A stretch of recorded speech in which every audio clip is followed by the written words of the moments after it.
This is TALK News Live, the news channel that brings you the news. Good evening, I'm news anchor Ruben Riggs. A guilty verdict has been reached in the case against TALK's very own news anchor Coco O'Hearn.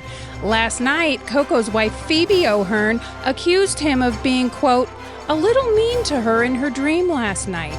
After a record 3 minutes of deliberation, the jury agreed. Coco was sentenced to about 15 minutes of cold shoulder and about a week of repeat reminders of what he did. Here's what Coco had to say after his conviction. All I can really say is, welcome strangers to Talkumentary, a show where we watch documentaries and then get together and talk about it. Welcome everyone to the 47th episode of Talkumentary.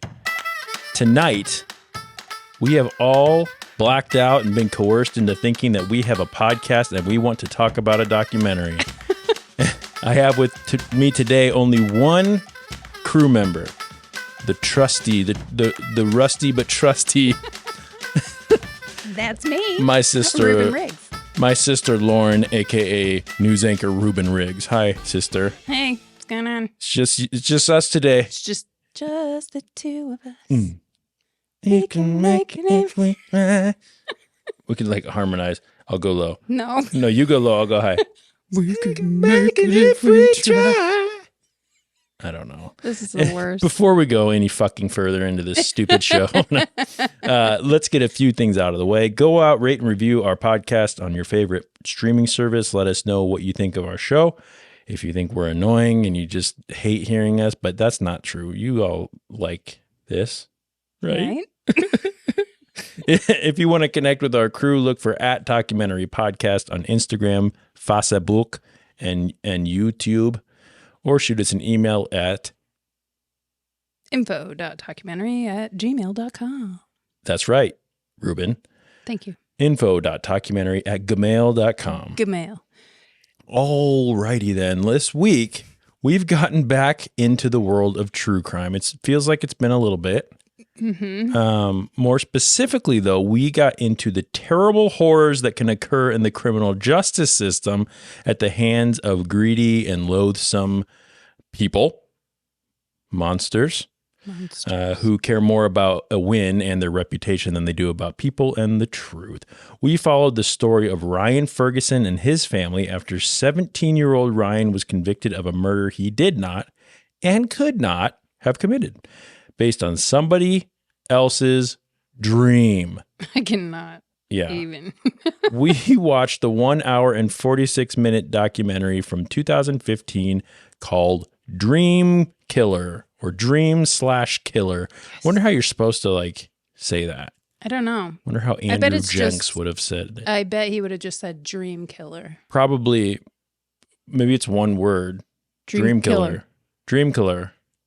Dream Killer. Or maybe it's like Keelier, like. Oh, yeah. Yeah. Dream Keelier. Here's the trailer. All right, 911? Uh-huh. You know the reporter at the Tribune that was murdered? Can I pause for a second? Mm-hmm. If I call 911 and I say 911 Hi, and they go, 911. Uh-huh. This is me. Here I am. What do you want? Sorry. I'm going to hang up and call back. Hopefully I get the other guy. Give me a different operator, please. I know what happened, and I know the murderer.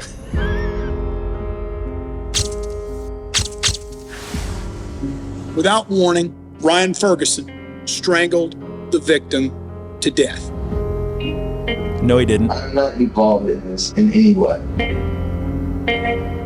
He had his foot on the victim's back, and he was pulling up on the belt. I didn't know what I'd done that night, if it was memory or a dream. Hello, this is Ryan, sir. An inmate at the Boone County Jail. Oh, my God. How you doing? As time went on, I realized that I needed to become proactive. Some people say, oh my gosh, he's kind of gone around the bend. He'll never be okay until Ryan's out. One day, one person said, I have some information I'd like to share with you. 100% that was not Ryan Ferguson. He is not the guy. There's 7 unidentified prints, and it excludes them. Most places never would have pursued the case. It's all about winning. But protecting the verdict at any cost.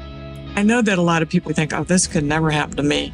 Trust me, this could happen to you.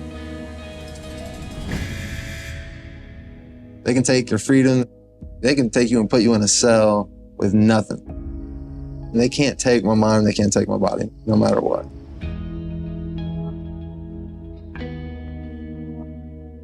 Thank you for using Evercom. That was a song by Portugal the Man. Did you know that? No, I did not. Yep. Nice. It's at the end of that trailer. Anyway, this is one of the few documentaries that we've watched that had my attention from the very beginning to the very end. Yep. A lot of what we watch, I feel like the point gets across within the first hour. Mm-hmm. And then the last, 20 minutes, 40 minutes, whatever it is, I'm kind of going, okay. All right, wrap it up. Let's figure out where we're going here. Right. But this one didn't feel like it dragged on. I needed every bit of this to get through. And, what did you think about this one? I really liked this one. This was way more up my alley than most of the ones that that I've been on, that I've true watched. crime stuff. Yeah, I love it. Couple words. If someone said you have 2 words to describe Dream Killer, is it so dream and killer? Yeah, well, it's so funny that you said that because when my fiance got home, I was watching it last night, and when my fiance got home, what's up, he Zach? was like, okay, you have 1 sentence to tell me what this is about. I got to figure out if I'm going to watch it with you or not. And I was like,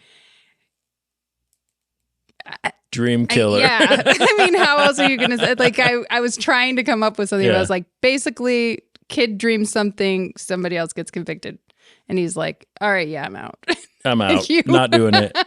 This was directed by Andrew Jenks, produced by Andrew Jenks, Dylan Radigan, and Dale Rosenblum. Distributed by Netflix, but it wasn't on Netflix when we watched it. We had to rent this one. I rented it on iTunes. It was only 99 cents on iTunes for a couple days, so not bad. Dream Killer does not have enough reviews to register on Rotten Tomatoes Tomato Meter, but it has an audience score of 82% with over 100 ratings, so that's pretty good. Here's a few of those critics. So there was 4 critics reviews, so that's not enough to get a tomato meter. That was a weird sound. That was really weak. But there was 4 reviews, so I grabbed 2 of them, the critic reviews. A fresh review from Maria Voltaggio of International Business Times says, quote, a powerful, disturbing look into the American judicial system. That's it. Okay. And then, what you get paid for that, I'll bet. Fresh. Yeah, fresh. And a rotten review from Robert Abel, spelled like Adele with a B. Abeli. Of the Los Angeles Times says, quote, tonally, the film is a mess. Unable to decide if it's a damning downer or the inspiring story of conquering injustice. Which one of those 2 reviews do you align more with, sister? Oh my gosh. The first one, I guess. A powerful, disturbing look into the American judicial system? If I have to choose one, yeah. Are you at all like thrown off by the fact that I keep saying judicial system? No. Instead of judicial? No, I would expect that from you. Judicial? A judicial. I can't even say the word. Yeah. A judicial. A judicial. A judicial. Anyway, we're going to have all the credit information in the show notes. Let's get into it. This one could probably be spoiled. Yes. So you should go watch this first, or hopefully you maybe watched it after you heard which one we were covering this week. So here's your spoiler alert. Let's talk about why we chose to watch Dream/Killer for tonight's episode. This one was actually recommended by producer guy DJ. He met Andrew Jenks, the director of this film, when they were working together on a photo shoot or a video or something like that. DJ does all that stuff for his day job as well. And Jenks mentioned his documentary when they were talking about our show. So we decided to check it out. I'm glad we did. I really like this one. Yeah. Had you heard of this before? I feel like I had, but I didn't. It was not spoiled for me. We'll put it that way. Yeah. Truthfully, when I hadn't heard of this one, but I thought this was going to be more about the dream than it was. Yeah. This was still a very good documentary, but this is kind of a classic example of what we've seen a few times during the run of our show, where you kind of get misled just a little bit by the trailer and by the title. Now, I'm not saying there's necessarily anything wrong with how they did it, but there wasn't a lot about it. It wasn't really a dream that Chuck Erickson had. Right. It was more just like thinking he remembered something of importance, and then, then being coerced into thinking, into filling in those blanks. It wasn't as much of I went to sleep, I had a dream that I killed someone with Ryan, and woke up and somebody was dead. Yeah. That's kind of what I thought, was that, he was going to wake up from this dream and turn on the news and like, oh shit, what did I real. Do? Yeah. Yep. But it was, more about the cruel and unjust things that some people in the criminal justice system are able to get away with, and how absolutely terrifying it is, possibly more terrifying than, a slasher killer out on the streets, because this is something that's really happening, and these are people that are very protected. So a few details about the story in the film. In 2005, 20-year-old Ryan Ferguson, who was arrested when he was 17, was convicted and sentenced to 40 years in prison for a crime he did not commit. Dream Killer is the story of how his father, Bill, embarked on a 10-year campaign to prove Ryan's innocence. The film is chock full of incredible characters, from the questionable district attorney, who is now a judge, named Kevin Crane, and the dream murderer himself, Chuck Erickson, to the high-powered Chicago attorney, Kathleen Zellner. I love her.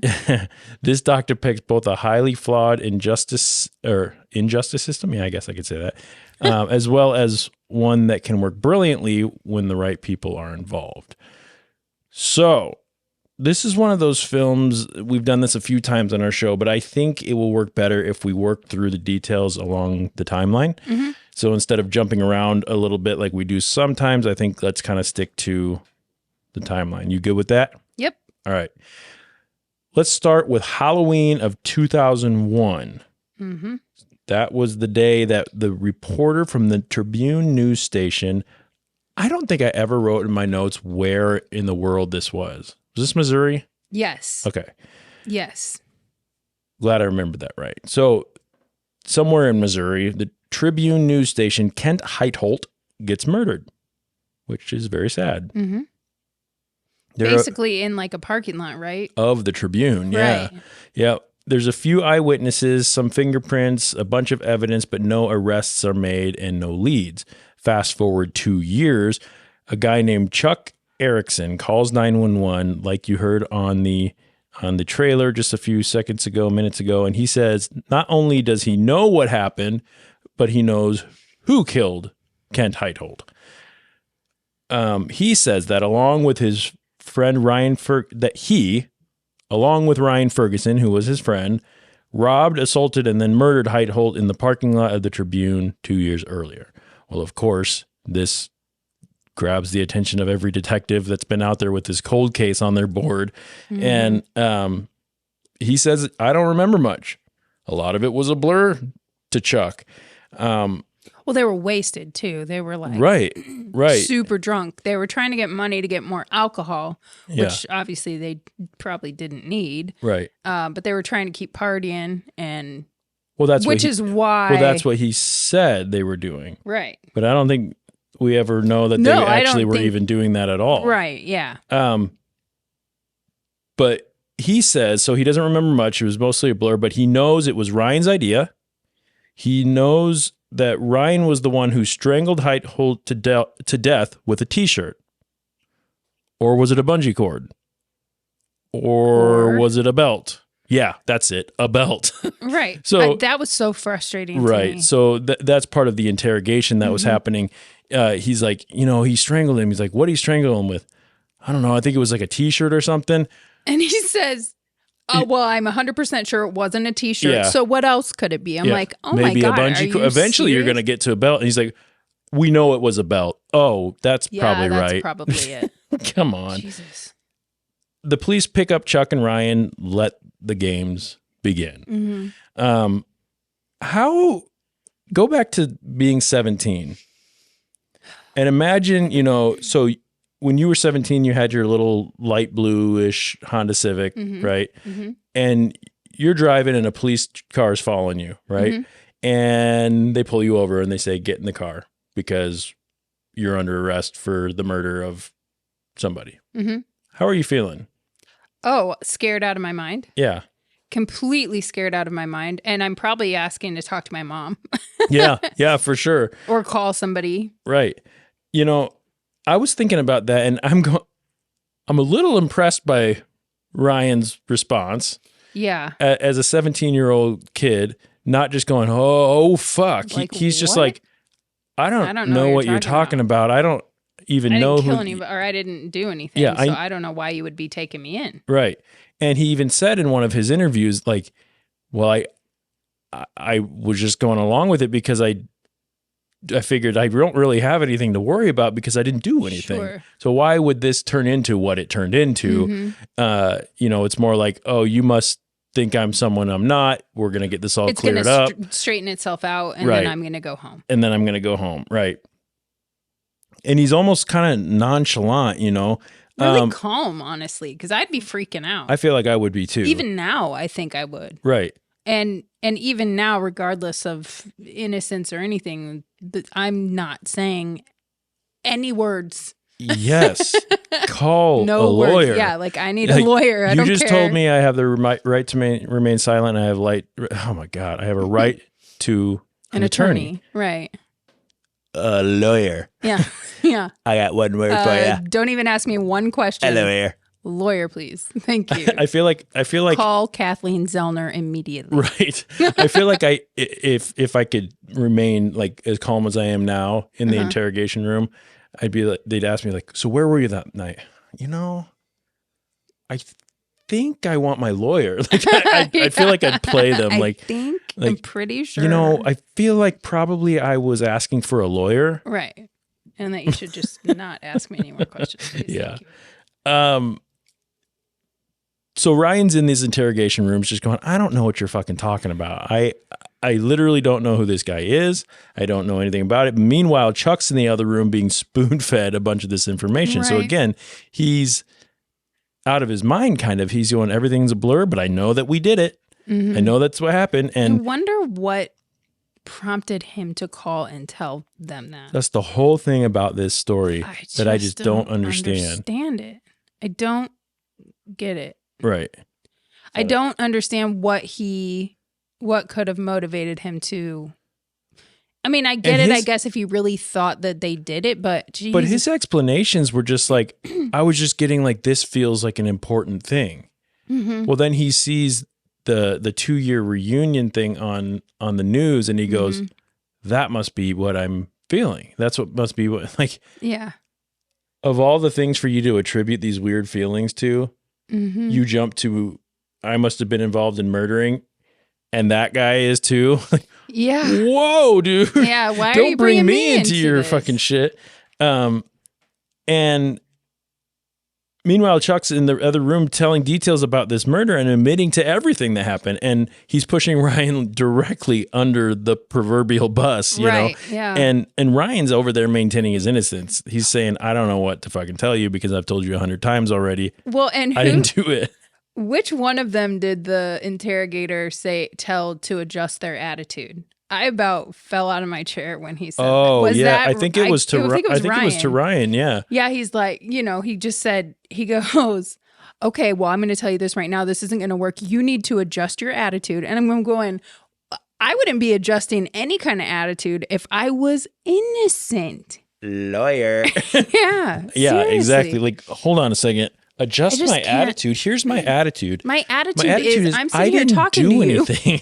Right. You picked me up. Yeah. I'm sitting here talking to you, telling you what you're asking me. Right. And telling you the truth. and you're telling me to adjust my attitude because you don't like what I'm saying. Right. That part of it, like, I know when I think when we did the Halloween episode. Cropsy. Yeah. Yep. I think I talked about how, I can't remember if I talked about this on here, if it was somewhere else. But anyway, the whole idea of being gaslit like that is scarier horrible. to me than anything in the whole world. Yeah. Honestly, And I hate that feeling. I actually think I want to talk about that in a little bit when we get to another part, because I'm curious to talk about how we feel. Could you be? I mean, we see it all the time. We did it in the Central Park 5. This is almost the same interrogation tactics that they used on kids who couldn't have committed that murder to get them to admit to a murder. Well, do you want to get out of here? Right. Do you want to, it's the same kind of things, so we'll get into that a little bit more. For some fucking reason, when Ryan goes off to jail to await trial and they ask them about bail, for some reason, the bail is set at $20 million For a child. For this kid, this child, who you don't have any physical evidence against. You have a witness who's putting him in that spot, but you don't have a confession. You don't have evidence. You don't have fingerprints. You don't have DNA. You don't have a photograph or a street camera view, nothing. And you set the highest bail that's ever been set at that time. For anyone in the United States. Ever. After then, there's been more. I actually looked it up. The top one now is $3 billion. Who was that? A guy named,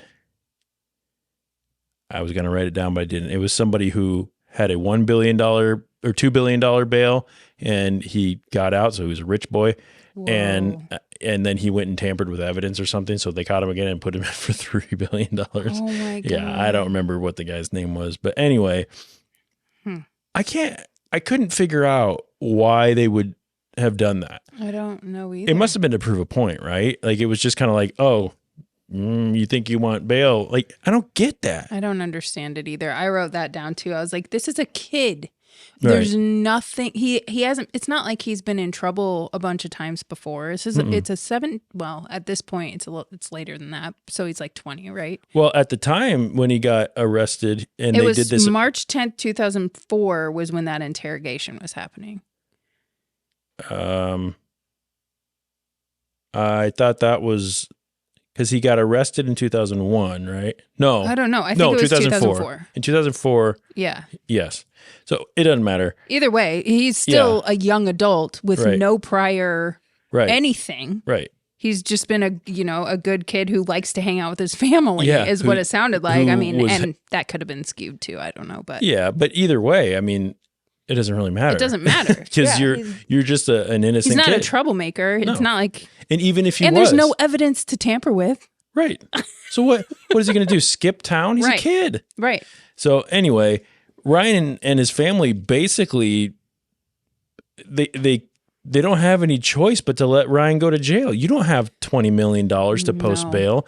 And in all reality, if you're sitting there considering going to a bail bondsman or something like that, I don't even know if they go that high with bail. But even if you did, you're like, okay, but Ryan's innocent, right? So we're going to do what we can to make sure that he gets out of this, Right.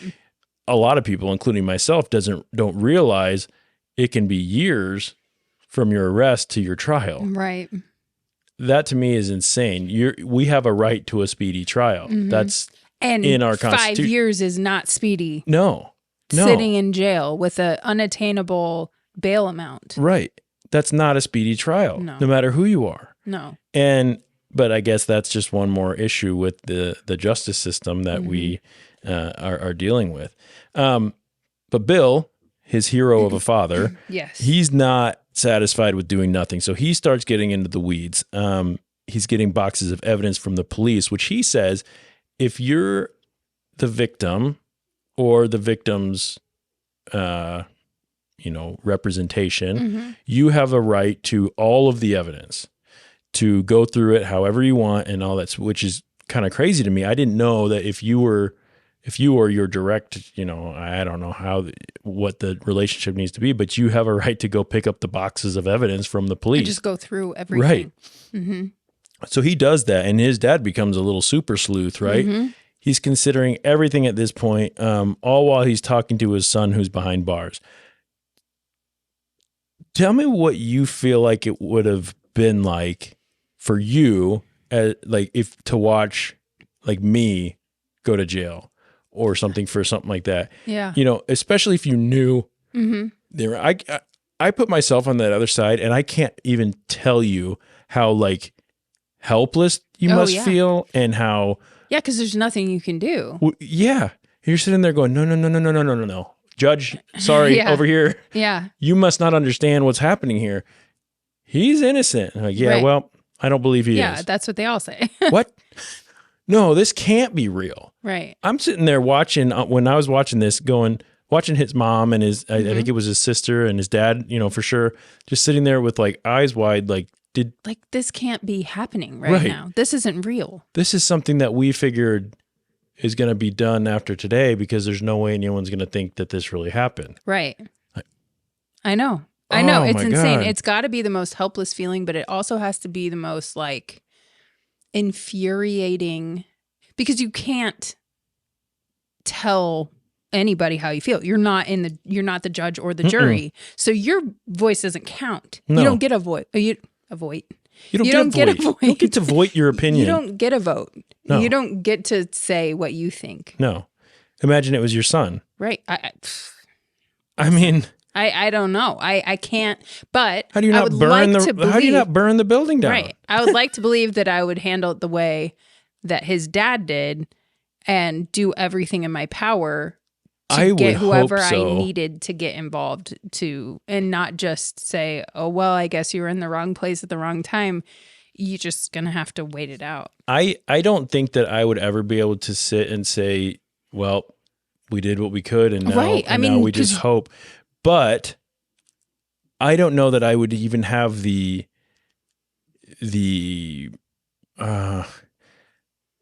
knowledge or the know-how or I don't know really what word I'm looking for, but to go out and find this stuff. Right. Somehow Bill Ferguson goes, I'm going to keep asking questions and keep knocking on doors. And, he even said, I'm fortunate enough to be a real estate agent, so I have plenty of flexibility in my schedule to go do these things and be there for Ryan. And, thank God he did. Right. Because he was able to essentially, we'll get into that. Yeah. So 4 years after the incident, Ryan is now 20 years old, and he's spent 18 months or so in jail, and he finally gets to go to trial. This would have to almost be a relief at that point, right? You're going, finally. I'm going to get me in front of a judge so that they can see that I'm innocent and they can let me go home. Yep. You know that there's no physical evidence. I was not there. They even said that that's what the prosecutor said very first. I'm not going to give you any evidence. But we don't need it. How is that even a thing? Yeah, immediately then I would think in any kind of... we got this. Right. And not only that, but I feel like it should have been thrown out right there. If you don't have any evidence... But they have the most unreliable evidence. Right. They have something that is more dangerous than having real evidence because it's fallible. They have eyewitness, which watch a true crime documentary. Listen to a podcast once in your life. There is almost no such thing as a reliable witness. No. No. There are certain situations when it benefits the community or the law enforcement / governmental / judicial community, they only listen to it when they want to, which is bullshit. Yeah. But anyway, so you're sitting there and there's no witnesses that saw me because I wasn't there. Right. There's no physical evidence that I was there because I wasn't there. There's no pictures and there's no nothing. So I feel like I'd be going into there going, finally, after 4 fucking years or however, 18 months, 4 years after the incident, 18 months in jail. Now I'm getting out of here, you know. But ladies and gentlemen, let me tell you, that is not what happened. Nope. Even though, like Lauren said, they said up front, there's no physical evidence. There's there's plenty of footage from the detectives during the interrogations spoon feeding Chuck Erickson the details. So you would think a competent or even a somewhat competent attorney is going to be able to get in front of that judge and that jury and say, here's why this is bullshit, ladies and gentlemen of the jury. Right. Look. Right. You know, and here we go. Even though Chuck gets up on the stand, all right, Chuck, the one who had the dream, he starts talking about how he has all these memories that come up when he sees the news reports and whatnot, right? And that all of a sudden he's this expert witness. He can tell you what time it happened. He can tell you how he hit the guy. It's no longer fuzzy. It's no longer a blur. He's got all the details ironed out. And he came up behind, and the guy puts his hands up, you know, and turns around, and then Ryan gets behind him and pulls up on the belt. And like, hold on a second. When we go back 2 years ago, which you weren't fresh off of this quote unquote incident. So, you know, a lot of times when they talk to a witness directly after an incident, it's fuzzy because you're in shock that something just happened. So a lot of times that's where people get into trouble because they say something when they're in shock because they didn't ask for a lawyer who told them, we're going to give you a night's rest and a meal before you say anything, because if you say something now and then change your story later, that's going to look real bad on us. Right. So that's not even what happened. This was 2 years after the incident that he gave his original one when it was blurry. And now 2 years later, now everything's all crystal clear. Well, and it just so happens that his crystal clear memories fit exactly to what those detectives were spoon feeding him. So,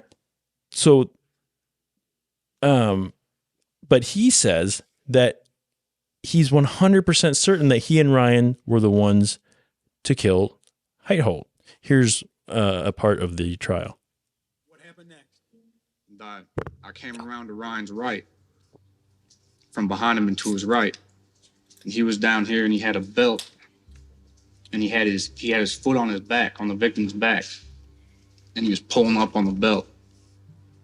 You know, I told you before I have no interest in putting anybody that didn't do it in jail. I guess it's never too late. Tell us now if it was all a dream. I did this. He did this. I didn't dream anything. Why did you plead guilty? Because I am guilty. The objection is overruled. You may answer the question. Because I am guilty. I'm 100% certain that me and Ryan Ferguson committed this crime. And when you pled guilty, sir, what was your level of certainty about your involvement and Ryan Ferguson's involvement in this murder? It was 100%. Your witness, I don't have any. Your witness, I don't have any further question. I hate that guy. Fuck you, Kevin Crane. Seriously. Judge, I better be careful. I shouldn't say that because he might come and get me. But yeah, probably not. You know, stay out of Missouri. Do you think this is what I want to kind of get to start talking about? So you just spent 18 months in jail, and you're hearing your former friend give details like this and talk about the things that you did. Do you think there's a possibility that you start to question your own memories, your own, you know, because I can understand first so a little bit later we talk about how, you know, Chuck was involved in things like Adderall with alcohol and cocaine and things, and how he was getting blurry and blacking out. We didn't really hear that Ryan was doing those things. No. And I got, you know, there's certain situations in just normal life where, you know, for example, you and I, we grew up together. So we have the oldest memories we have are with each other. So you'll say something like, do you remember when we went to this person's house or to, you know, to Dad's house and we watched this thing? And I'm like, not really. And then you start talking about it and maybe some memories start coming back. Maybe a memory. So those memories are fuzzy, right? Yeah. So I feel like there's times when you could be feeding me whatever. Yeah. And why would I think, well, that seems like something that would happen. Right. That seems like something that, so who am I to, and I hear you tell this story again and again and again. And then all of a sudden I'm going, yeah, that's what happened. right. Yeah. There's almost a social experiment that could happen there. Like, and I think it has, I think people have done those, experiments to, for sure. to check those things. Well, and I feel like we do that to ourselves too. We create memories. We lie to ourselves about, things that we want to forget, things that we don't want to remember anymore. We kind of block out, and then our brains are super powerful. Yeah, they are. Yeah. And then all of a sudden it's not a memory, like you blacked out, and then something brings it back or whatever. Like, and I think that's probably what he was attributing this to was, those things came back to me or whatever. Well, and like for somebody who has been on some of those medications, like been actually prescribed some of those medications and had a few drinks on them as well, I can understand how because there's been plenty of nights that, I had a few drinks while taking some medication I probably shouldn't have been drinking on. Right. And the next day, anything could have happened. You could have told me anything and I would have never had any idea. Right. But you probably wouldn't jump to I probably killed the guy on the news. It was probably me. Yeah, absolutely not. After Chuck Erickson gets up and says, I'm 100% certain that Ryan and I did this, Ferguson's quote unquote shit hot attorney gets up. This guy just starts right in front of everybody screwing the pooch. Yeah, he is a shit show. This completely. guy, he's getting his words twisted up. He's losing his train of thought. He doesn't have the map set up correctly. He doesn't have any blew my mind. The map thing. He's not calling the right witnesses. He's not asking the right questions. He is not presenting the right evidence. He's letting people get off the stand without having asked them very pertinent questions about what was going on. Then they don't even make sure that the audio visual in the one piece of evidence that they have that can be powerful enough to show that everything Chuck Erickson just said was fabricated by these detectives. Right. And they probably fed him all of it. And probably by Crane when he prepped him for his time on the stand, which you would do to your witness, right? You should prep them before they get on the stand. You couldn't hear it. The audiovisual was screwed up that the jury couldn't see it or hear it. It was on the other side of the room. Terrible audio. Bill Ferguson, Ryan's dad, says he said it was painful to watch. I can't imagine not wanting to. I can't imagine not wanting to stand up and just be like, "Hey, clown! Right, get you're your shit fucking together. this up." Right. We have almost a cut and dry, a slam dunk. Yes. It should be. And you are screwing it up. And I wonder, since because Bill Ferguson even said, like, this guy was supposed to be one of the greats. I wonder if he thought, this is a slam dunk. There's no way. Right. There's no way. He just I'm didn't losing even this prepare. One. He almost didn't even prepare for it. He's going, we don't really have to do that much work because there's no evidence. Right. He was very, very wrong. Yeah. So not only is Rogers, who is this fucking clown of an attorney, is he being a dingbat, but Kevin fucking Crane, who's the prosecutor, was on his game, his evil little fucking game, right? He was hammering these witnesses, intimidating them, prepping them with false truths, allowing them to lie on the stand, which, if we're to believe everything that this shows, okay, that's me with the understanding that this was a clearly biased documentary, right? But the way I'm looking at it, I'm going, he is wrong for this, right? So then as a last-ditch effort, which nobody knew was coming, Rogers, the dingbat attorney, he puts Ryan up on the stand. Oh, my God. Which they were explaining is usually a last-ditch effort. They didn't prepare him. He was just set up for failure, right? And Crane jumped on that like a vulture. Like, oh, I'm going to pick him apart. I'm going to get him to lose his temper. Here's a clip from the interrogation, or not the interrogation, but when Ryan was on the stand? They told me that I was being arrested for a homicide. What went through your mind at that point? I mean, I knew I had never hurt anyone, so I wasn't really too worried about it. Ryan Ferguson, who took the stand, did not show a lot of passion. I believe you testified on direct. You thought Chuck was an odd man. Yes. You think that's funny? I think he's an odd man, yes. You think that's funny? It's not funny. Okay. I just thought you were smiling. I thought you thought it was funny. No, it's not funny. Okay. Well, I mean, this is America. If you want to laugh, you can. No, it's not a laugh. Such an asshole. I just felt Crane was beating up on him, taking advantage of him, and just hammering away at nothing, just hammering away, hammering. And he was trying to get Ryan to lose his temper. He was saying and doing everything he could possibly do to get Ryan to lose control, to lose his temper, and Ryan wouldn't do it.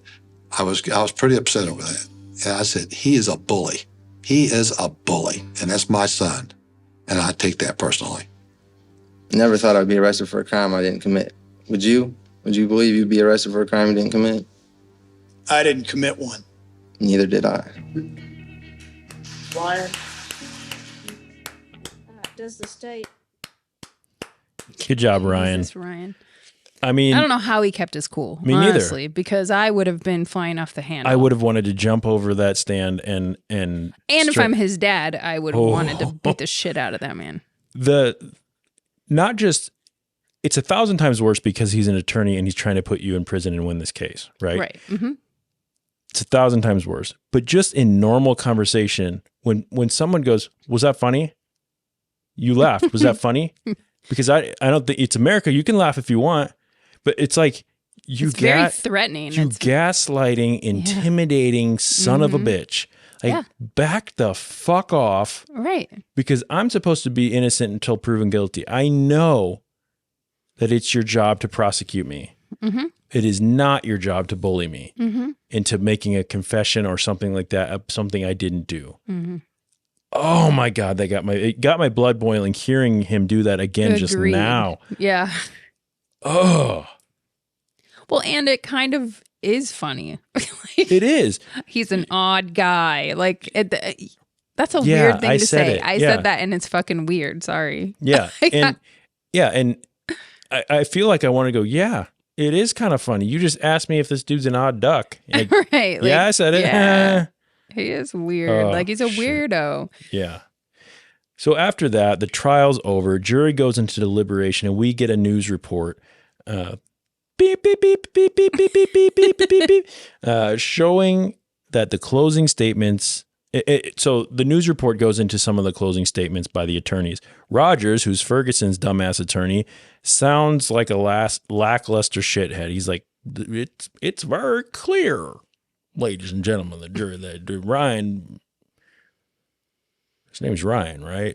Wait, he's like calls him Chuck on accident. Yeah. Oh yeah, he did. He did. One of them did. I can't remember who it was. It was Rogers. He said Erickson, Mr. Ferguson, Mr. Erickson. He's like, that's Mr. Ferguson. You're like, oh shit. Now I look like an ass. And then he's sitting there like lost his train of thought. Anyway, and then Crane, the prosecution, he's super passionate and aggressive, going like, this boy killed this man, blah, blah, blah, blah, blah. That hurt. And I didn't bring any water down here. Some beer? No. Ryan's convicted of murder. Mm-hmm. I mean, he's sentenced to 30 years for murder. On top of that, they also give him another 10 years for robbery.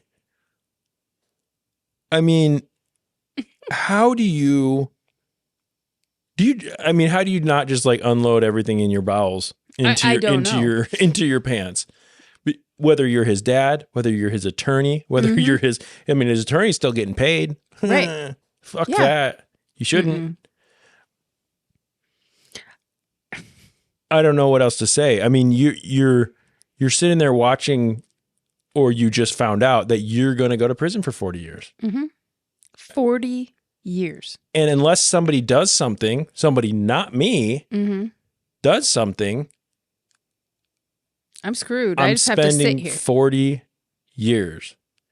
I'm going to be an old guy when I get out. My parents are going to be dead. Yep. I'm going to be old. I'm not I'm going to going have to any miss skills. everything. I was a teenager when I came in here. Right. So I'm not going to have Yep. any kind of real life experience about anything. Nope. You know, of course, Bill Ferguson, the hero that he is, he, despite his frustration and sadness, he goes out and he, well, first of all, he does say, this is my son and I believe that he's innocent. And he goes outside and he quotes John Paul Jones to the press and he says, we've just begun to fight. And he goes into years of walking the crime scene, doing crime scene tours, going over evidence, all while we're watching Ryan describe the shittiness of prison. Mm-hmm. That's a story in parental tenacity. Mm-hmm. Yeah. The fortitude to continue to push and push and push. And he did say, which I can understand this, doing nothing isn't an option. Mm-hmm. Not just because I got to do it for Ryan, but for my own sanity. Yeah. I can't just sit and do nothing. Even if all I'm doing is rewalking the crime scenes. Mm-hmm. Or talking to people that I've talked to 8 million times already. Right. The years go on. Technology and social media start to get a little more popular. Bill puts up free Ryan Ferguson web pages.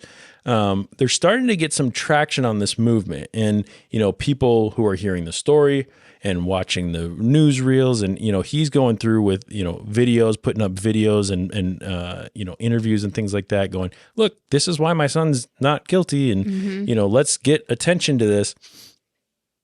He starts getting a lot of attention, and this gets the attention of an original witness. Now, we didn't really talk about the original witnesses, and I think I kind of missed that in my notes here because so a woman named Shauna Mm-hmm. and a man named Jerry, both of them were janitors at the Tribune. Both of them had said that they saw a commotion. They saw Mm-hmm. two white boys, men, at this scene when this happened. Okay. Shauna had even made a sketch with a police sketch artist of what this person looked like. And it was a pretty typical white guy. It was a white guy.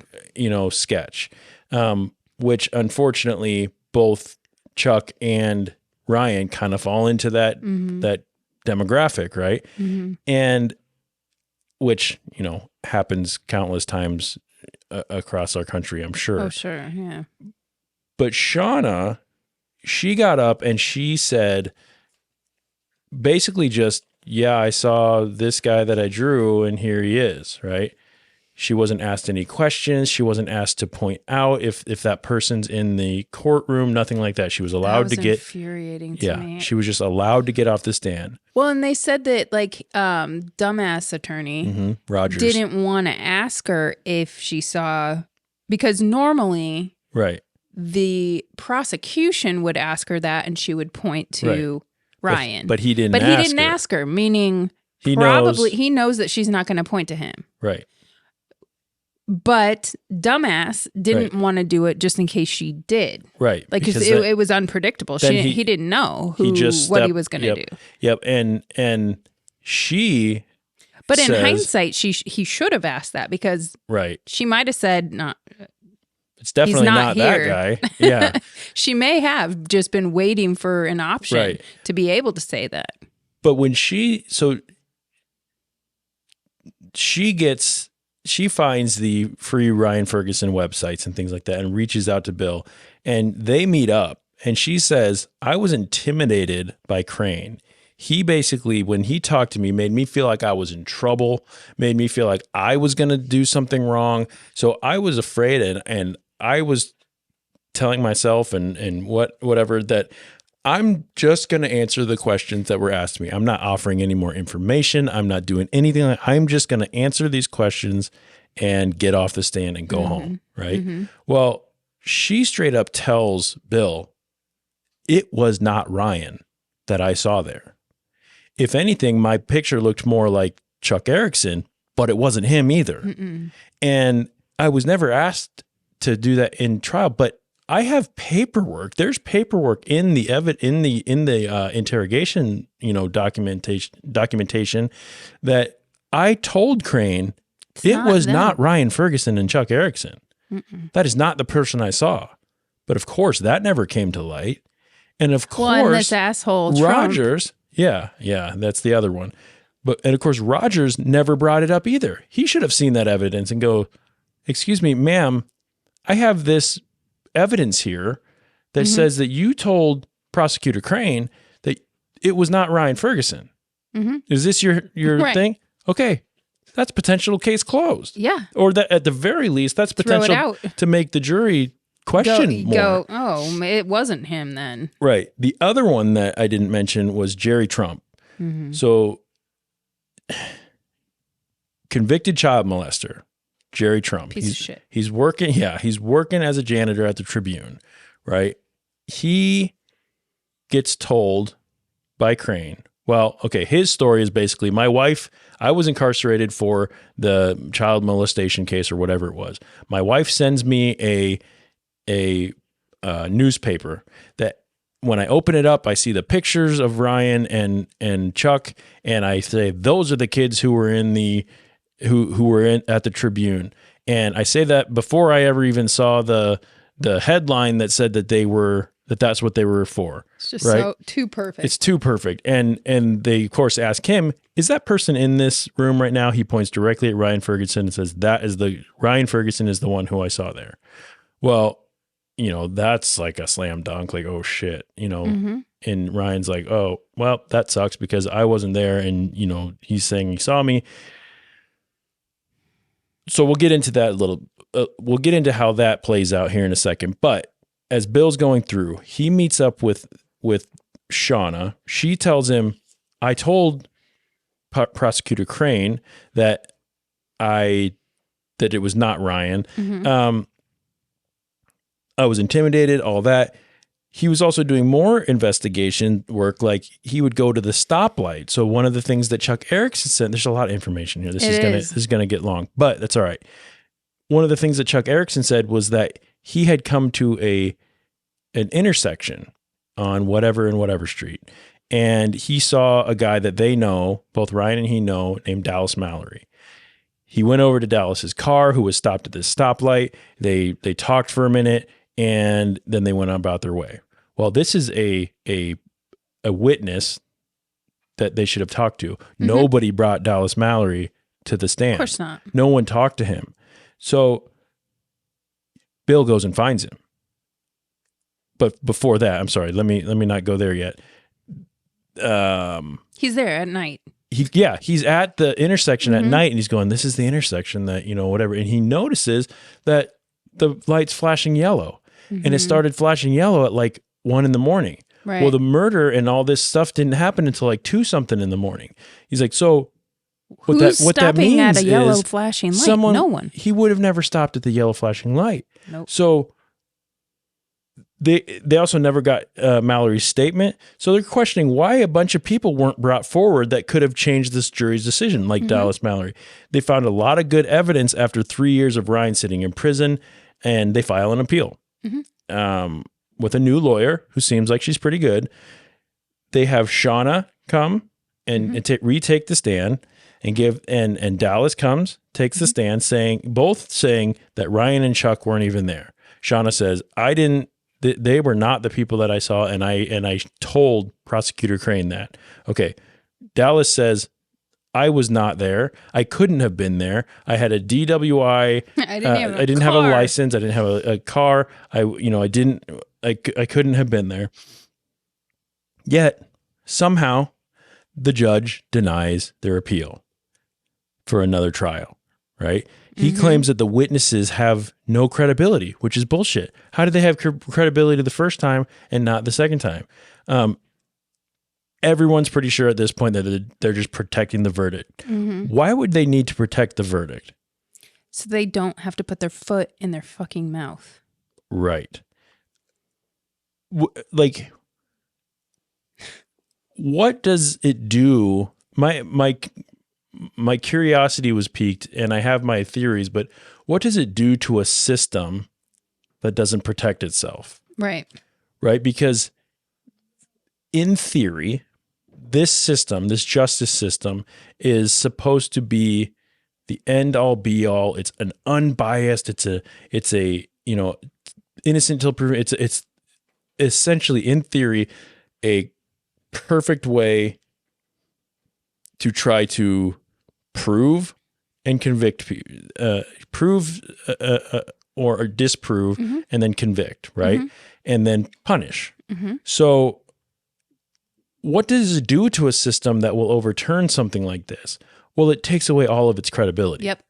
And so these judges who are in there forever, they protect each other. They protect the attorneys. They protect the juries, the convictions and all that, because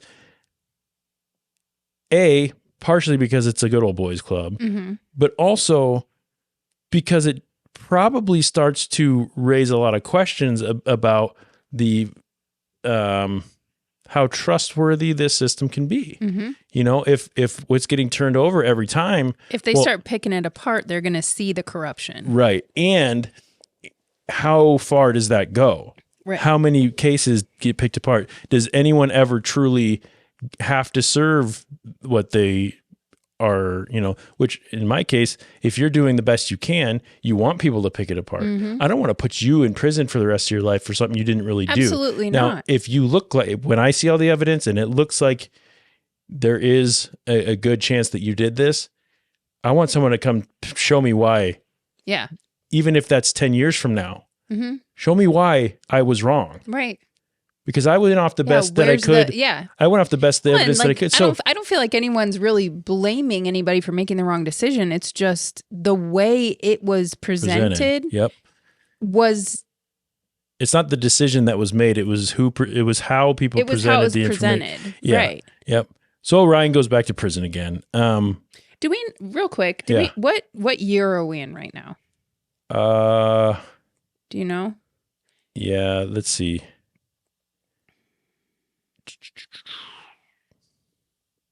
Like when they had their appeal or whatever. Because this I with don't remember. Kathleen Zellner, right? Not yet. No? Nope. Oh, okay. This was their first appeal before they got Kathleen Zellner involved. Okay. They didn't really focus on her. His attorney was just another district attorney. I was going to say, I don't remember there being another attorney in there. Yeah, it was the one between Rogers and Zellner where. Okay. So there was a second one. I didn't know that. Yeah. I thought there was only two. So I don't even think they ever said her name. It was just she did fine. Right. It wasn't her fault. Right. That, you know. Yeah. Okay. But Ryan goes back to prison, and through the hard work of Bill Ferguson, again, the hero, as well as a girl that they talked about Ryan was actually talking to while he was in prison, I think. I don't know if it was like emails, letters, something like Probably, that. I don't know. But the family got in touch with a hotshot attorney named Kathleen Zellner. Man, I love her so much. Yeah, #girlboss. #girlboss. Yeah. That's why I wanted to know what year this was, because Kathleen Zellner, to me anyway, the way I know her is from Making a Murderer. Right. Which was from 2005, 2008. This was before that. This was before that? Yes. Okay. Yep. Yeah, so this was I looked it up because I have here that she was what she was known for was this the Brendan Dassey case. Yes. Yeah. Yep. Stephen Avery or whatever. Yep. So I'm pretty sure that this was all before I wondered that. if it like overlapped a little because the years are very, very close. They are, yeah. But anyway, she's a badass, no nonsense attitude and viciousness of her wanting to get innocent people let go. The person you want on your team if you're innocent. 1,000%. If I'm ever in this situation and somebody doesn't call Kathleen Zellner, I'm gonna be upset. Right, I know. Zellner takes the case pro bono. She starts going hard as a motherfucker, putting together all the information they needed. But Chuck Erickson sends Ryan Ferguson a little letter, right? This is the weirdest part of the movie. He sends him a letter, which is the first time they've communicated since the original, deal for years. He tells him, have your attorney come see me. So of course Zellner gets on a plane and says, I'm going to see him. She's like, bet. Right. I'm going to go get his, because I guarantee he's here to overturn what he said. Right. Mm-hmm. So she goes, and Erickson's completely changed his tune, but not exactly what she was thinking. He starts saying, Ryan didn't do anything. I did everything. Ryan was telling me not to do it, and I did everything. Ryan was begging me not to do this, and I didn't. Well, no one expected that. And that really never comes back up. It's almost like she said, shut the cameras off, because neither of you did this. Right. The goal here isn't for you to take all the blame, which this is showing that Chuck realizes, or is at least beginning to realize, that he wasn't right when he was saying all those years ago. He's starting to realize after 8 years in prison at this point, but people don't even believe that he had anything to do with it, And so, which that was crazy. It was almost him just going, like falling on his sword, essentially going, I don't want to screw up both of our lives like I already have. I want to, if I can just get them to believe. Make this right. Yeah, I want to get them to believe that it was just me, even though I don't even believe that either of us necessarily did this anymore. It's such a weird thing. Like, I know. Why? I don't know. Like, if he would have just never called 911 in the first place, this never would have even, because there's no evidence. They wouldn't have pinned this on them because there would have been no reason to. And they would have continued to look for who. And the actual murder. Who actually did it. Right. So Bill and Kathleen Zellner start putting together a bunch more evidence.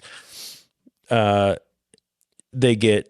find Jerry Trump. So they get him, that janitor, who pointed Ryan out as being at the murder scene, came back and said that he was lying. That basically they went and talked to his wife, who said, I never sent him a newspaper. They got him to say, no, Crane set me up for what exactly I was supposed to say. He told me I was supposed to have received it in prison. He had nothing to do with it. It was folded in such a way that I saw the pictures first. And he was intimidated by Kevin fucking Crane because he didn't want to get into any more trouble, because he was a convicted child molester. He was already in hot water. He was already out of prison from that before. He didn't want to get this attorney, pissed at him, upset with him, because he's probably sitting there going, you really don't want any more heat here, right, buddy? Right. We can put you back in jail for something. We'll pin something on him. So they start to send Chuck Erickson a bunch of the documentation that proves he's been lied to and misled in the original interrogations. He couldn't have been involved, and Chuck starts to realize even more that he was misled. He says the state doesn't want honesty; they want to hear what they want to hear. Yep, and it's so true. Yeah. Do you ever feel like, did we already talk about that a little bit? What's that? What would happen if you were pressured by the police under duress like this? I think. Do you think you'd break? It's hard to know, obviously. It is hard to know. I would hope not. I would hope that I would stick to the truth. What I know to be my truth, yeah. But I think first of all, like we were talking about before, I would lawyer up immediately and not give them the chance. You do not have to talk. Right. I would not give them the chance to bully me or coerce me at all. I would, regardless of, I know that, you do that and people looking from the outside in look at it and say, well, she must be guilty. She's lawyering up immediately. It looks bad. I don't care. I don't care how it looks. I don't care how it looks. I want to protect myself. Right. And same with like lie detector tests, where this didn't come in at all here, which is kind of weird, honestly. But I feel like it's weird, but it is weird. I'm glad but, it didn't. I'm glad too, because you never know what could have happened. But like, I don't care how it's going to look to somebody watching this on the news. If they think I'm guilty, I don't care. It's protecting myself to a point where nobody can come back on anything. Right. I'm not going to put myself in that situation. My ass is silent. Right. Until I have a lawyer. I think a big part of this too is how the police pick you up. It's all a tactic. Well, and their age. Like, I can't believe they were able to pick up 17-year-old kid. Right. And interrogate him the way. Well, and they probably walked him into that office. They didn't have him in cuffs. They didn't have, He just thought, they let's thought, clear this up real quick. We just need to talk to you. We're going to clear this up real quick. Do you need a cup of coffee? You need a water or anything like that? You got donuts right there if you need some. We're just going to go into this room and we're going to talk. We're going to get this cleared up. You got none. Yeah. If you got nothing to worry about, you got nothing to worry about. That's all tactic. That's all them going, Make him feel comfortable. Yeah. Make him feel comfortable. Make him feel like they're not in trouble because you don't want them to lawyer up. You want them to say something stupid so that you can erase on the whiteboard that case on your whiteboard. And it's all, if you think there probably isn't classes on books on lectures of how to do these interrogation, you're wrong, because there is. Yeah. And but the as soon as you're picked, on the drive there, go, just so you guys know, I'm not going to say anything unless I have a lawyer present. Right. I've watched way too many true crime documentaries to feel comfortable with that. And I don't know, 17-year-old me might not have done that. Right. It's hard to know. 42-year-old me, yes. Yeah. But 17-year-old me probably wouldn't have even thought about that, Yep. So fast forward just a little bit, Ryan finally gets yet another appeal. This time, Erickson himself takes the stand again, and he recants everything he said before. Here's part of his testimony. At the time, I justified putting it on Ryan basically because I thought he was going to do it to me if he had the chance, and I wanted to save my life. I thought it was the right thing to do for a long time. I did, and it was really, really hard for me to accept that I did the wrong thing. At that time, and I'm talking about 10, 30, and 31, were you using drugs? Yeah, I've been taking a good amount of Adderall. I've been drinking, using cocaine. Do you have a recollection of leaving the club? I don't know what happened. Is it a correct statement that you remembered nothing the rest of the night until you wake up the next morning? Yeah. When you testified that you remembered that you robbed and beat Kent Heitholt, was that testimony true or false? False. Is it true or false that you remembered Ryan Ferguson robbing and strangling Kent Heitholt? It's false. But he has a hard time ever remembering. He has a history of that. He would go to a party, he would drink, smoke, whatever, and then the next day not remember it. Just totally black out. But he's functioning. So that's what happened the night of the murder. He was functioning, but he has no idea what happened. So when the police gave him these false police reports and these false witness statements that he was down there committing a murder, he's thinking, yeah, I could have done that because I do things like that when I black out. And doesn't murder people, but he's destructive. And lo and behold, today, you now forget everything that happened after that until you woke up the next morning. Is that what your testimony is to this court? No, I didn't remember it when I woke up the next morning either. I blacked out before. And I don't tell you, man, you know what a blackout is. And I'm sure you blacked out before, so maybe not. Maybe you don't drink at all, but. You through? Yeah, I guess. He is very smart. Yeah. And I hate that guy. Yeah. You through? Yeah. I didn't need a lecture, he said. Yeah. Or I didn't need a speech. I didn't need a speech. Oh, my God. I asked you to answer oh, my God. Lawyers can be brutal. Correct. Yeah. I have a lot of respect for Ryan because shortly after this, he says, he's got a lot of empathy for Chuck. He's going, this is the guy that's put you in jail, dude, for nothing. Years. Yeah. And he's going, he must have been abused. He was bullied. He was, I had a hard time of it. And, Ryan's got a lot of empathy for him. Mm-hmm. So Erickson gets back on. He recants everything he said. He goes, nope, that wasn't true. Jerry Trump gets back on the stand and completely denies having seen Ryan. And he admits understanding that he could be charged with perjury, that he lied during his original statement. One scene that was difficult to watch was when Jerry was on the stand and the lawyer asks him, do you want anything in return for changing your thing? And Jerry said, yeah, I want forgiveness from Ryan and his family for doing this. And Ryan just kind of looked at him, and which I'm sure he's coached, like, don't make reactions. Right. Don't just sit there. But, I don't often, feel any empathy for child molesters, but I'm going, it was clear. That was the right response. It was. Yeah. That was a great response. Right. Yep. I agree. I don't know if I mean, there isn't a better response than that. No. Yeah. It's like, yeah, all I want is some sort of forgiveness. I fucked up. Yeah. I did the wrong thing. Yep. And I could have made it right at the time. Or at least and I put chose not yeah, to. at least said my piece here. Right. Not saying that what Jerry says went as the full truth, but that could have started a ball rolling, you know. And then one more witness is brought to the stand.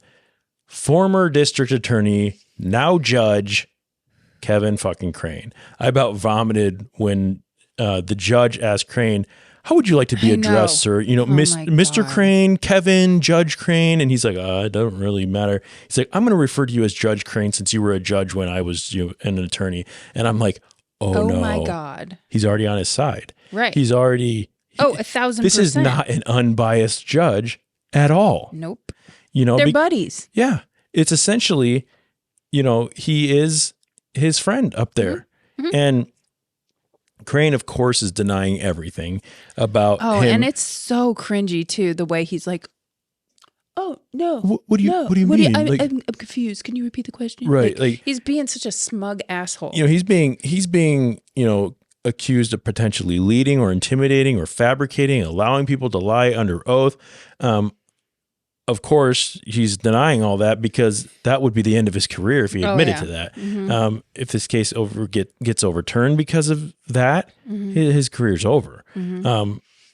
Thankfully, I was thinking when I'm watching this, though, I'm going, thankfully, Crane actually comes across to everyone looking like a fucking douche. Yeah, like he's full of shit. He looks terrible. Yeah, it's not good. Yeah, and Ryan's actually got a little bit of a smile on his face going like you asshole. Yeah, Yeah, now I think this is funny. Right. Ask me again if I think do I it's think funny. this is funny? I do. Absolutely. Yes. Absolutely. Zellner comes on and says there's no other case in American history when both of the main witnesses, which was Trump and Erickson at the original trial, have admitted to lying on the stand during that trial. So they're pretty certain that they're at least going to get a retrial. At best, that's at least. That's at worst. We get a retrial. At best, the charges are dropped and Ryan's set free. They go, this is thrown out because this is clearly we don't have, you know, what we need. But the judge didn't permit a retrial. Yet again, they are turned down. Infuriating. I felt like throwing my laptop. The judge claims that Erickson was not a credible witness. Now all of a sudden he's not a credible witness. Man. Part of that, though, if you try to unbiased look at this and you go, this kid has told 3 different stories 3 different times. He's not credible. He's not credible. But he wasn't credible from the fucking beginning. Right. He also claimed that Jerry Trump's testimony never had any effect on the original decision anyway. Which is bullshit. So it was irrelevant. That's of course bullshit. It did. It was part of the evidence. He pointed him out. He's the only one that pointed to Ryan and said, you were there. Ugh. So that's bullshit. But Zellner and all of us know that the judge was clearly just looking out for one of his own, protecting the verdict. And she says, I'm going to rip apart his credibility and all that. And, you know, girl boss. Yes. They keep fighting. Bill goes basically on a rampage with the free Ryan Ferguson stuff. He puts billboards up. He puts ads everywhere. He's canvassing with flyers and business cards. He's got fucking wrap on his car. His car wrap is hilarious, Such a cringy photo. I would have been but so embarrassed if I was You know Ryan. what, though? You know what? It did. Dad, it did the work. Do what you do because, yeah, it's great. My favorite part, though, is when Kevin Crane, Judge Kevin Crane, is giving the commencement speech at the University of Missouri, I believe. And they find this out and they're like, this motherfucker is giving the commencement address to this graduating class. This guy who's a criminal. He's doing this. And he goes and gets an airplane with a banner that says Free Ryan Ferguson and flies it over the stadium, which is so awesome. I love that so much. And he even looks into what it would take to, you know, he's going, we're going to appeal this and appeal this and appeal this and we're going to raise all the way up. I even looked into what it would take to get a appeal at the World Court above even the Supreme Court of the Right. United States. Like, we're going to go all the way up if we have to. We're doing. I'm not going to stop. Yep. Yep.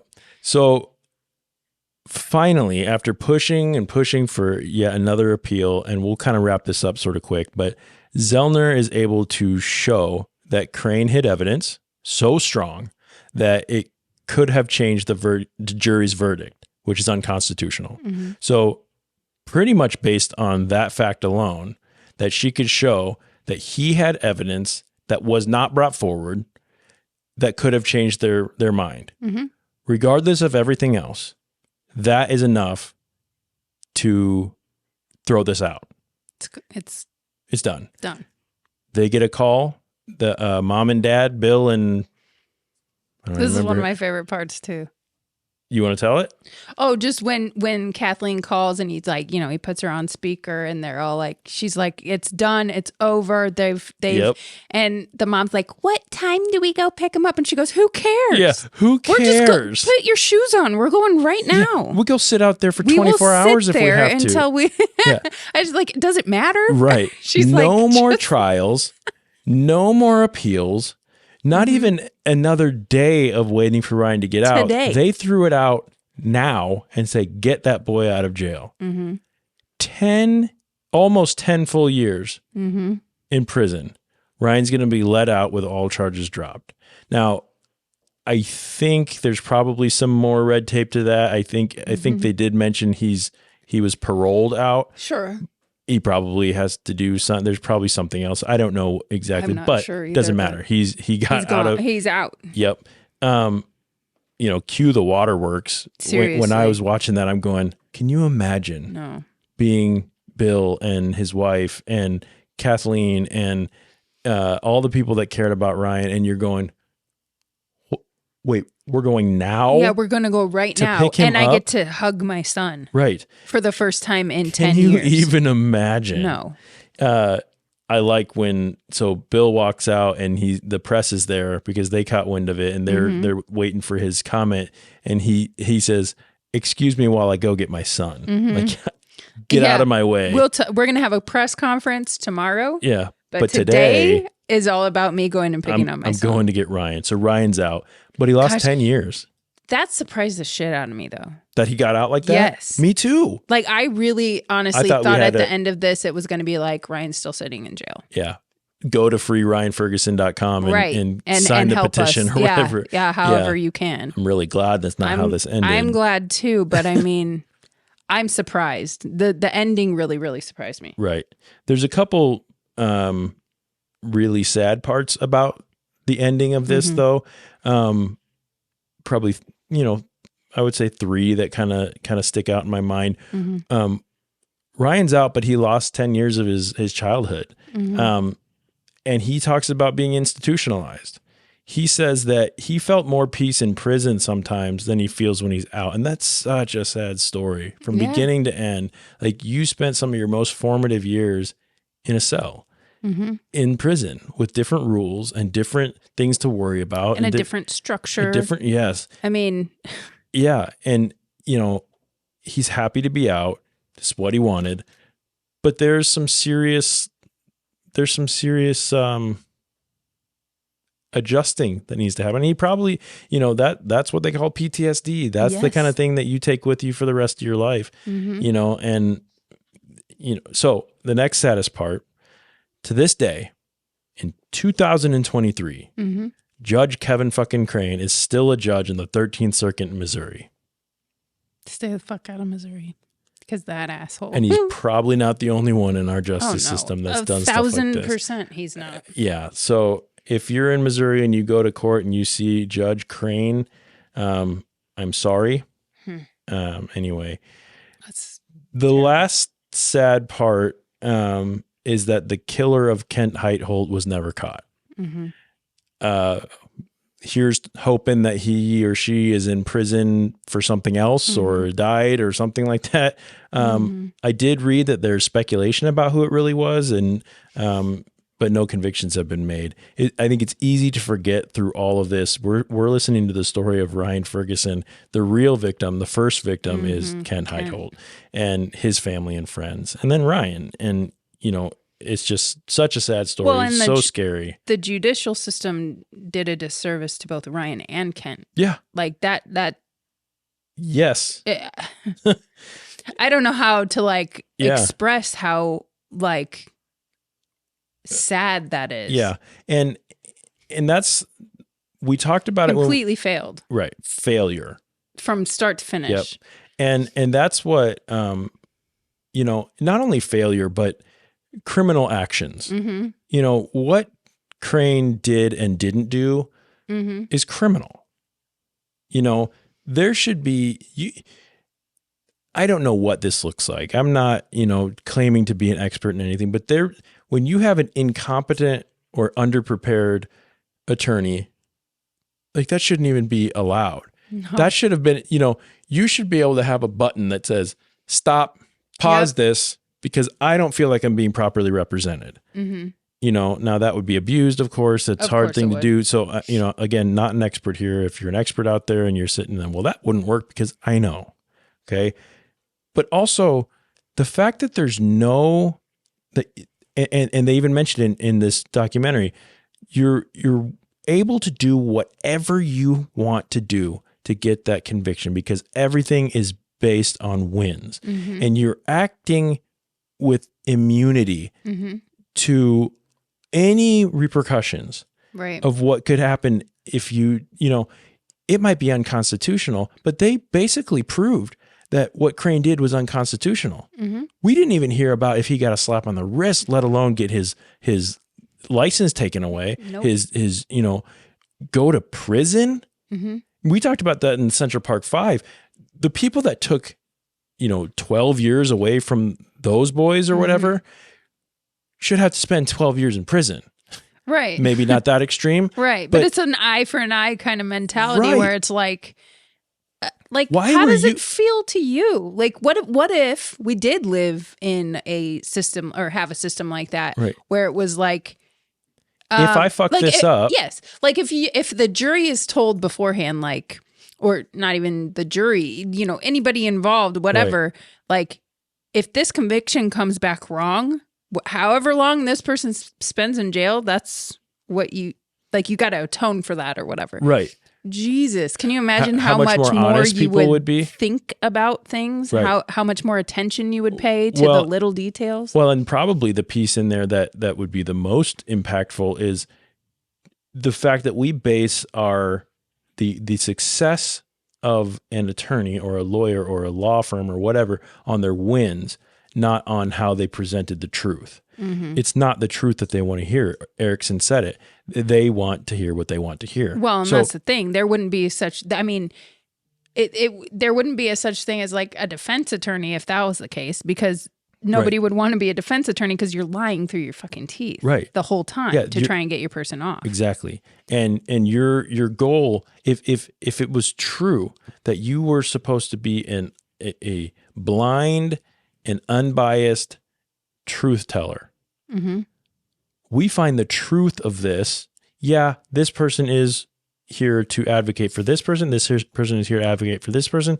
But that's why people like district attorneys and, you know, they get, you know, lawyers get called scuzzbags and whatnot because they're taking on cases where they can find loopholes. They can, you know, and that's so fucking wrong. It's weird. It's so wrong. And people get rich off of being good at lying, fabricating, lying, finding, even if it's not an all out lie, it's a technicality. Finding a way to do it to where it's allowed. That you, who even me as your lawyer, understands it's a good chance that you did what the fuck that they're accusing you of. Matter of fact, you may have even told me because of client privilege or whatever. Yeah. And the confidentiality thing. Yep. But it's my job to not send you to prison. That's a win. Right. My job isn't to uphold justice in our society. It's to keep you from going to prison. So if I can find a way, well, this, and this don't match up with this, and you know, you find some legal jargon to get the whole thing thrown out and you walk the streets again, and I won? Right. But like society lost. To what cost? Right. Exactly. Oh. Oh. So at the end, it says that Chuck's up for parole in 2020. I checked, and Chuck actually got out of prison in 2023. Wow. He spent 20 years in prison for a crime that he didn't commit. But confessed to. Yep. I mean, if that doesn't tell you, I mean, the fact that you can even confess to something and they take you at your word and don't even have to have proof of that besides you saying I did it. Yeah, it's just getting that case off of their to-do list. Exactly. It's checking it off. And unfortunately, that's also to speak to the overwhelming amount of shit that the system has to do. If it takes 4 years for someone to get into a trial after their arrest, that means they've got a lot of other trials to go through. And it probably was probably the way that they can get away with that is saying it was as speedy as we could do it. Right. It was the next available spot. Right. You know? So anyway, how'd you feel after this one? Credits roll. Well, I felt good. Yeah. I felt like really, it was a joy. I kind of felt very much like I kind of took on the feeling of his parents. For you sure. know what I mean? Yep. Like thought of how relieved they must have been and how, but then also, you know, when we were talking about Ryan and how he was having a hard time fitting in back in civilian life. Like it's so sad. And it was like, I just don't really feel like I fit here. And so that was kind of a punch in the gut. But other than that, I felt really happy that he was able, you know, that they were able to wrap it get up. him out of there. Yep. And to me, this is scarier, like I said, than any boogeyman, any slasher, any mugging, any, you know, home invasion, things like that. The system is scary as fuck because this is a system that's supposed to protect the innocent. And it doesn't. Very often does not. Now you've got the Zellners and the, you know, whatever, and hundreds of thousands around the country and world that do care about that. But even then, it could not go the way of truth. It could just be, you know, so scary. Well, there's so many like innocent cases people in prison right now. Over 20,000 innocent people in prison right now. A conservative number of 20,000. Right. Yes. Insane. Which is why things like the Innocence Project and well, and that's what I was going to say. Even the Innocence Project, like they have to be so picky about what they take on because all it would take is them letting one fucking it up one time, and then all of their credibility is gone, and then they don't trust them or the judicial system. Right, but then how's that any different than the credibility of all the lawyers that are fucking anyway? Oh, they don't have any. That's the thing is that like the Innocence Project is like the last ditch effort because if you can't find yourself a good lawyer or if, you know, you've got a shit if you got a really dealt a really shitty hand and get a fucking whatever that douchebag's name was on the other side, then it's scary. It's so scary. I'm tired. Okay. Same. This was a well-made documentary. The story was told very well. Not a ton of bells and whistles. There were some cool like charcoal animations throughout this that helped to tell the story a little bit. Told in a nice timeline. I liked it. Wasn't like it didn't blow my socks off the you know how it was filmed or anything like that. But I don't think it needed It didn't need it. Yep. It almost made it feel more real because it seemed more like a home video or something. You wanna rate this thing? We're running pretty long here. Let's rate it. All right. So we've come to the time in our show where we need to rate this documentary with an official documentary rating. Each crew member scores the documentary on a scale of 1 to 10 items, with 1 being as bad as someone dreaming that you murdered someone and you having to go to prison for it, and 10 being as good as getting the first hug from your loved ones after spending 9 unnecessary years in prison. The item that is used for scoring changes each week depending on the content of the documentary that we watched. This week, we'll be using the hero Bill Ferguson as our rating item. So let's start with Lauren. How many Bill Fergusons do you give Dream/Killer? I gave Dream/Killers 7 Bill Fergusons. 7 whole Bill Fergusons. Yep. Any comments as to why it rated right there for you? I just really enjoyed it. I wasn't blown away by it, but it was a feel good documentary, and it had my attention the whole time. You considered this a feel good documentary? Well, it had a happy ending. Okay, is what fair enough. Yep. I feel like sometimes when it does go the way of like. Yep. He's still sitting in prison, and we need people it's to so sign the disappointing. petition. It's disappointing, and I felt fulfilled, I guess, yes, after I agree with that. Maybe not, heartwarming is not what I would say, yeah, but you know what I mean. It's not a feel-good documentary. No, but it made me feel good that that we were able to get him out. Yeah. I say we because I was involved. Yeah, we clearly, yeah, were able to get him out. The being able to put a little bow on the end of it with.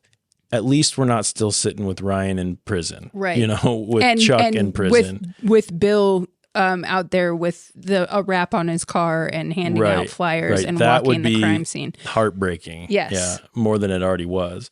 Feel good was probably not the right word, but no, it wasn't the right word. It was wrong. It was definitely wrong. I gave this 6 Bill Fergusons.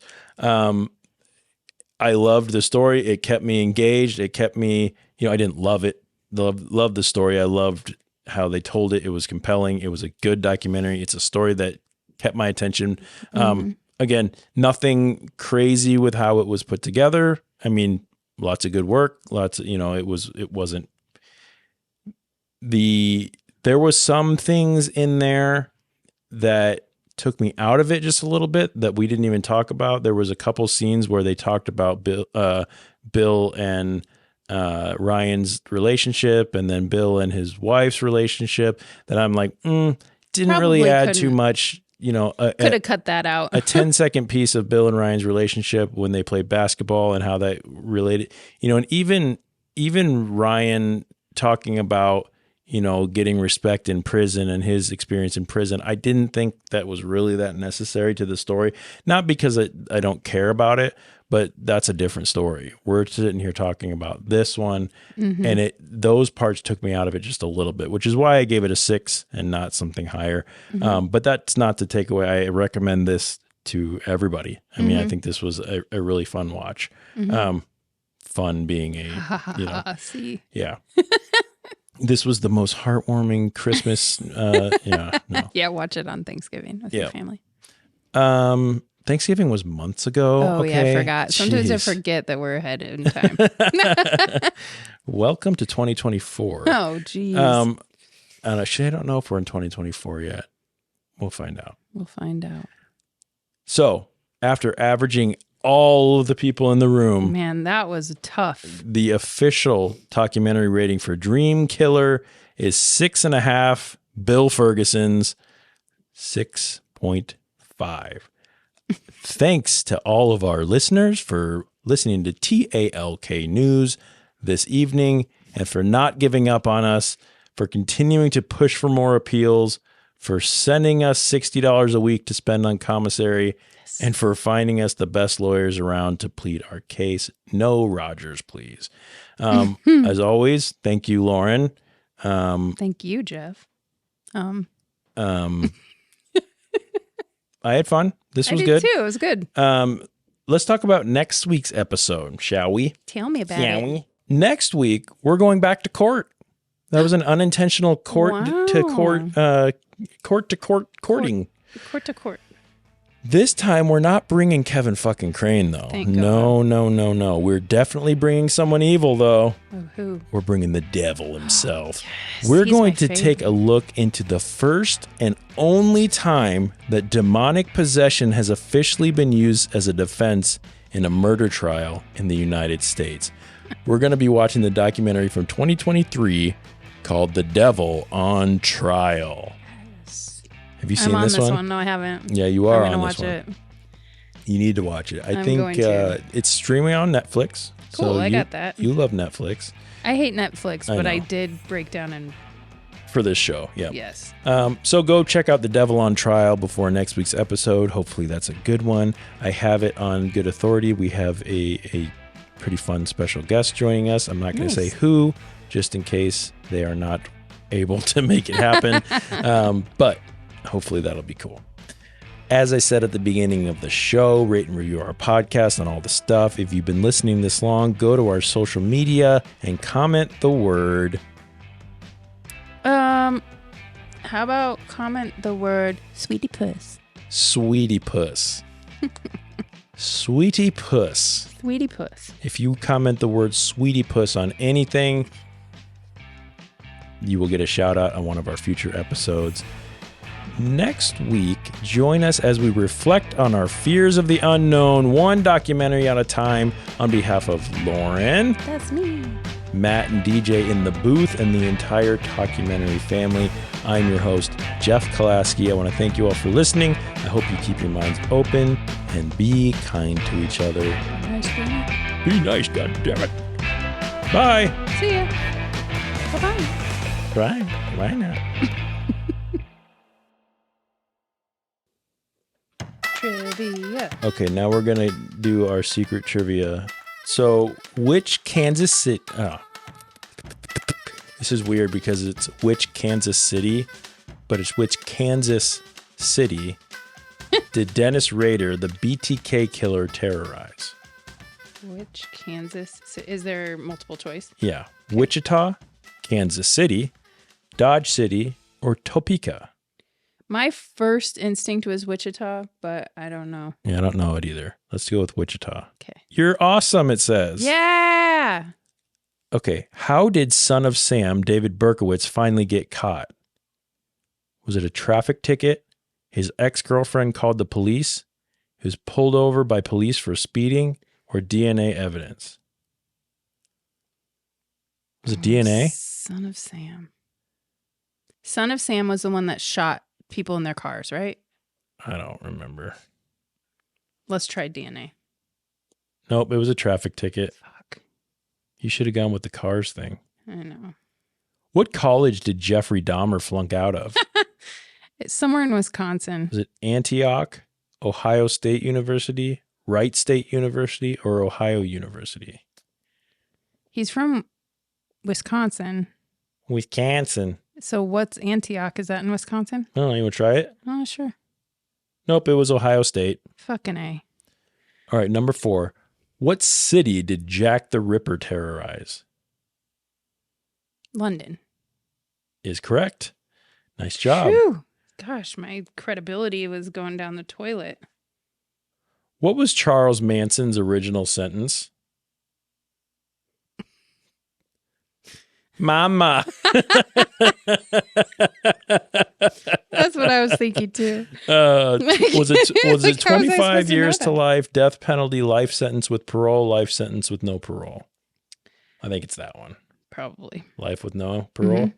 Nope, it's death penalty. Fuck. Shoot, we suck at this game. No, you got this one. What did John Wayne Gacy dress up as? Ooh, Pogo the Clown. Wow, it didn't even say his name. It just said a clown. Oh, yeah, it's Pogo the Clown. What vehicle was Ted Bundy driving when he kidnapped and murdered Kimberly Leach? It was like a yellow Toyota. Well, it's either a white van, a minivan, a white VW Bug, or an orange VW Bug. Oh, it's one of the Bugs, I think, because for some reason I remember on... It was a yellow Toyota. So maybe it's an orange Bug. Okay. Maybe it's white. I don't know. It was a white van. A white van? Yep. What? I swear to God, when one of the... then somebody lied to me. It was probably Marcus Parks. Marcus motherfucking Parks. The serial killer Buffalo Bill from Silence of the Lambs was based in part on which of the following murderers? I know this one. Was it Jeffrey Dahmer? No, it was John Wayne Gacy. Was it Paul Bernardo? Nope. Was it Ed Gein? Oh, Ed Gein. That's what Or I was meant. it John Wayne Gacy? No, it was Ed Gein. You're right. It was Ed Gein. Number 9. We're going to do 10. Okay. Number 9. How did the BTK killer Bind, torture, kill. sign his first letter to the newspaper? Oh, jeez. Was it in guild, BTK? I hate Dennis Rader. Was it shamefully guilty? Was it guiltily yours, BTK? Or was it yours truly guiltily. He's so pretentious. Yeah, what a bitch. For somebody wearing those fucking glasses. It's got to be guiltily yours, You BTK, think? doesn't it? Yeah, maybe. Should we try that one? Yeah, let's try it. Damn it, it was yours truly guiltily. That's so stupid. He's such an asshat. He's such a dingbat. All right. What state was Ed Gein's base of operations? Was it Wisconsin, Indiana, Michigan, or Illinois?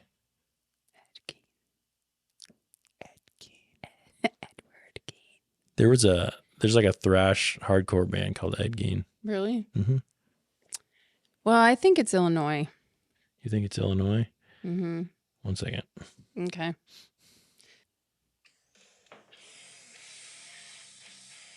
It's Ed Gein.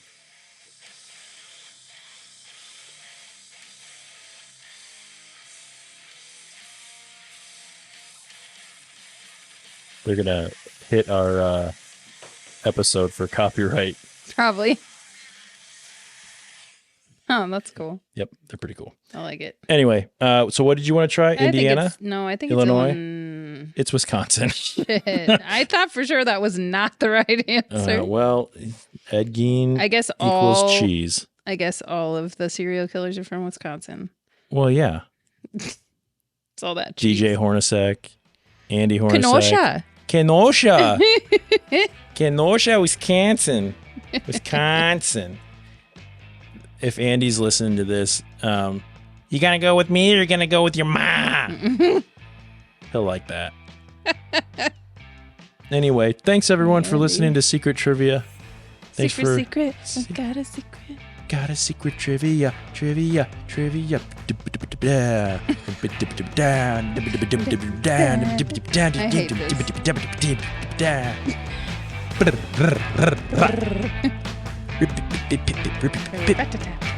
Rippy pip hip. How about this? All right, 911.